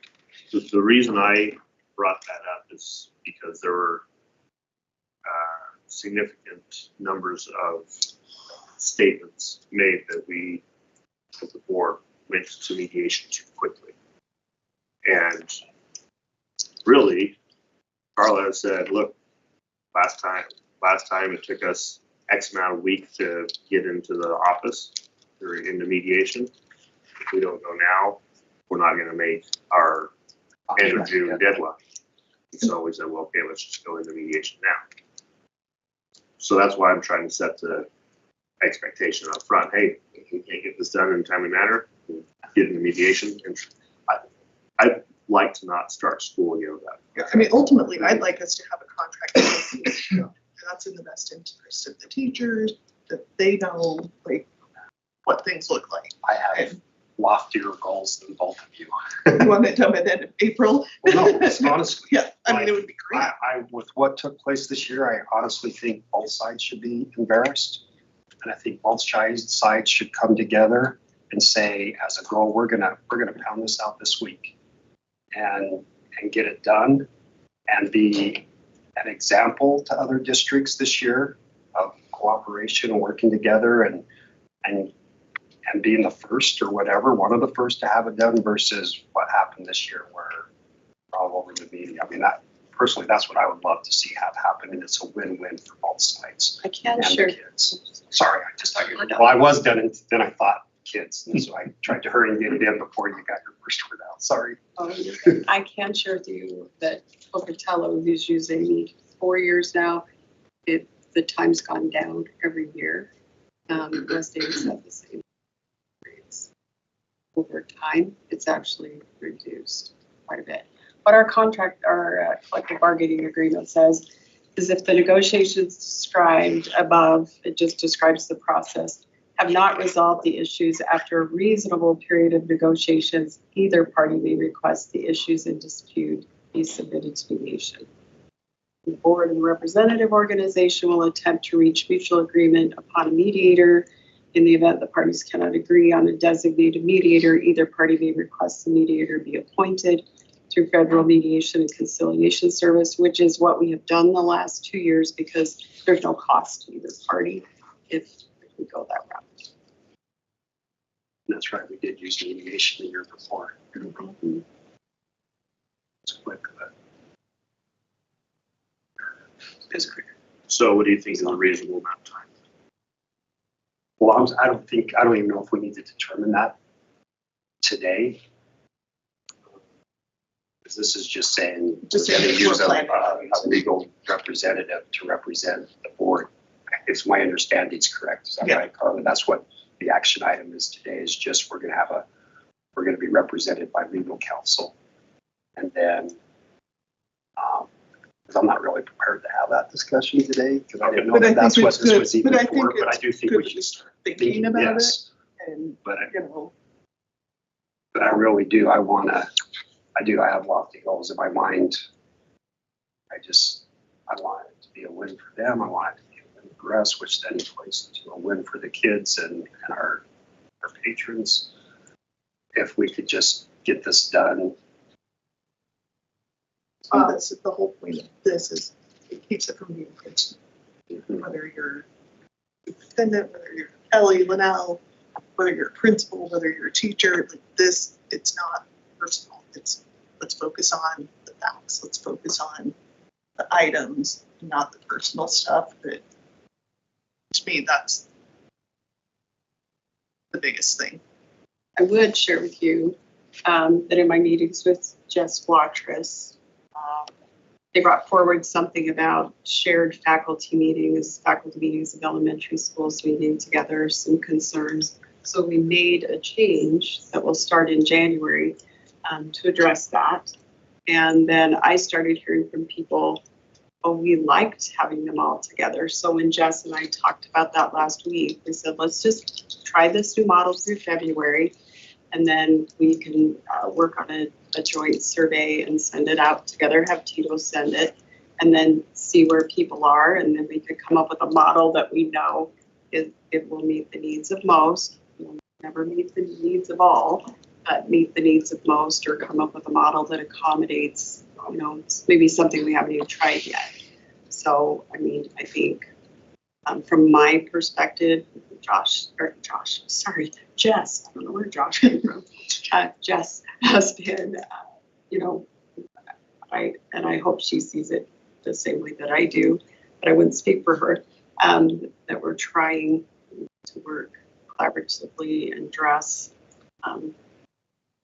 things proactively ahead of time where we can and consider each viewpoint. Other than the 7 a.m. part of the meetings, I really enjoyed them. So, And so do we want to work plan on February work session, kind of readdressing the discussion parameters or the other options of it, like going, okay, yeah, we're looking at using Amy, and then looking at time-wise, whatever else-wise, kind of where we're sitting as a board. Like I'm listening. Yeah, I know. She's like, like you're overstepping. Yeah. So. One thing that I think is important for the record, just as your discussion tonight is perhaps discussed beyond this room. I know that there were a lot of items that the district brought last year, but there were a fair number of those. Some were substantial, to be sure, but there were a fair number that were cleanup, changing that or just changing the title of the section, things like that. If you look at the original proposal, there's a fair number of that, which we probably will save cleanup for another meeting afterwards rather than before. Learnings. Yeah, that's right. We do learn. I mean, from our perspective. Okay, do I have a motion then regarding legal counsel?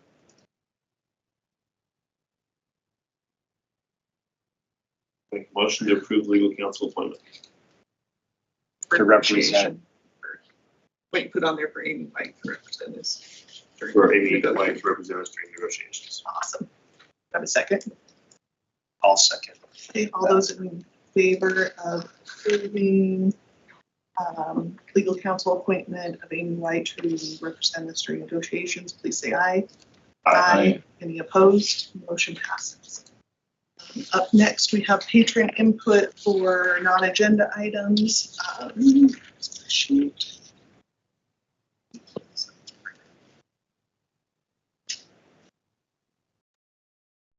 for signing up to give public input. When you are called to the podium, please state your name and address. You will be given 3 minutes to provide input, and the board clerk will let you know when your time is ended. Please note that the board will not respond to public input. Any public input related to personnel matters and/or consisting of personal attacks will be stopped and your time will be ended. Elizabeth Douglas, please. I'm Elizabeth Douglas. My address is 607 South Street Drive. Good evening, board members. I'm here tonight to talk about an issue that has affected my family and many others: school discipline and suspension. I was disappointed to learn that Idaho Falls School District does not currently have a formal process to appeal suspension. Idaho Falls School District 91 needs an appeals process for suspension. Suspension is one of the most severe disciplinary actions a school can take against a child. Research has shown that suspension has an adverse effect on both the student and the school. Students who have experienced suspension during their school days experience an increase in academic failure, mental health struggles, disengagement, and have been shown to be less successful as adults.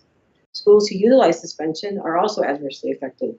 Schools experience lower academic performance, loss of instructional time, and a negative school climate where students do not feel supported. Suspensions are not a form of restorative discipline, which should be the backbone of all discipline decisions. An appeals process is necessary because administrators are not infallible. Students who have experienced trauma or harsh discipline in the past may not trust administrators and may not confide with them about the factors leading up to the suspension. Without full knowledge, the administrator is at a disadvantage. The current process neglects to empower students and families as partners with the school. It is imbalanced without a check to the system. I propose that students and parents be able to appeal a suspension and that the discipline is on hold for a 5-day period. There can be appropriate guardrails that provide exceptions for appeal for serious offenses such as a weapons violation. However, for lesser behavioral situations, a stay is appropriate. During the 5-day period, the school and district will arrange a hearing with an administrator, a district designee, and a school board member, where a student or parent can present their point of view about why the suspension was an error. It is imperative that the school district acknowledges the severity of their discipline decisions, because they can have a lifelong impact on the children and family they serve. Students and their families live with the decisions of school staff for years, for better or for worse. These decisions need to be carefully considered because the impact is greatest upon the children. Thank you for your time, and I hope you consider my proposal carefully. Okay, and with that, do I have a motion to go into executive session for Idaho Code 74-2061B students? I'll make a motion to go into executive session. Do I have a second? Also. Let's do a roll call vote, please. Elizabeth. Aye. Larry Wilson. Aye. Paul Hackey. Jay Rose. Aye. Thank you all for coming tonight.